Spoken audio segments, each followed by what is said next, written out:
അനേകം ഭാവങ്ങളിലെ ഗുരുവായൂരപ്പ ദർശനത്തിന് കോടി ഫലങ്ങളാണ്.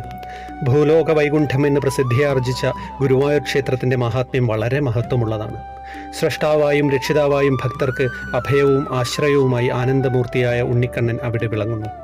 ഗുരുവായൂരപ്പൻ്റെ ദർശന പുണ്യം ലഭിക്കുക എന്നത് ജന്മാന്തര സുകൃതമാണ്. ഗുരുവായൂരിലെ 3 മണിക്ക് നട തുറക്കുന്നു.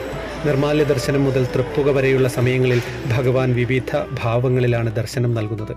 ഭഗവാന്റെ നിർമാല്യ ദർശനം സർവ്വപാപങ്ങളും അകറ്റി നിർമ്മലമാക്കുന്നു.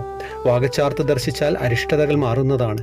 തൈലാഭിഷേക ദർശനം രോഗങ്ങളിൽ നിന്ന് മോചനം ലഭിക്കുന്നതിനും പാലഭിഷേകം ദർശിച്ചാൽ ശത്രുക്കളിൽ നിന്ന് സംരക്ഷണവും ലഭ്യമാകുന്നതാണ്.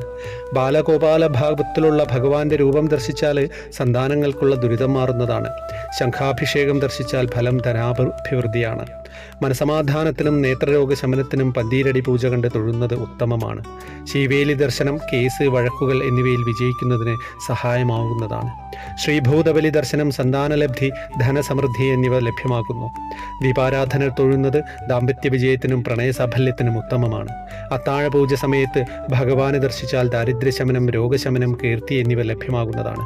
തൃപ്പുക സമയത്തുള്ള ഭഗവത് ദർശനം മോക്ഷലബ്ധി പ്രാപ്തമാക്കുന്നതാണ്. വ്യാഴദോഷങ്ങൾ അകന്ന് ഈശ്വരാധീനം ലഭിക്കുന്നതിന് ഗുരുവായൂർ വഴിപാട് നടത്തുന്നത് വളരെ നല്ലതാണ്. ഗുരുവായൂരിലെ കൃഷ്ണനാട്ടം വളരെ പ്രസിദ്ധവും ഫലസിദ്ധിദായകവുമാണ്. വിവാഹ തടസ്സം മാറുന്നതിനും സന്താനസിദ്ധിക്കും ധാരാളം പേർ കൃഷ്ണനാട്ടം വഴിപാട് നടത്താറുണ്ട്. തുളസിമാല, താമരമാല, വെണ്ണനിവേദ്യം, നെയ്വിളക്ക്, മഞ്ഞപ്പട്ട് ചാർത്തുക, പാൽപ്പായസം എന്നിവയാണ് കൃഷ്ണപ്രീതിക്കായുള്ള പ്രധാനപ്പെട്ട വഴിപാടുകൾ. വൈശാഖമാസം അക്ഷയതൃതീയ, അഷ്ടമിരോഹിണി, നവരാത്രി, ചിങ്ങത്തിലെ തിരുവോണം, മേടവിഷു മുതലായ വിശേഷങ്ങൾ ഗുരുവായൂരിൽ ആചരിക്കുന്നു. വൃശ്ചിക മാസത്തിലെ വെളുത്തപക്ഷ ഏകാദശിയാണ് ഗുരുവായൂർ ഏകാദശി.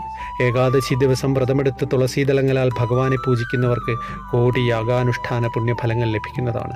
ഭഗവാന്റെ ദർശനത്താൽ ജീവിതക്ലേശങ്ങളെല്ലാം അകന്ന് ഓരോ ഭക്തഹൃദയങ്ങളിലും ആനന്ദം നിറയുമാറാകട്ടെ. ഹരേ കൃഷ്ണ.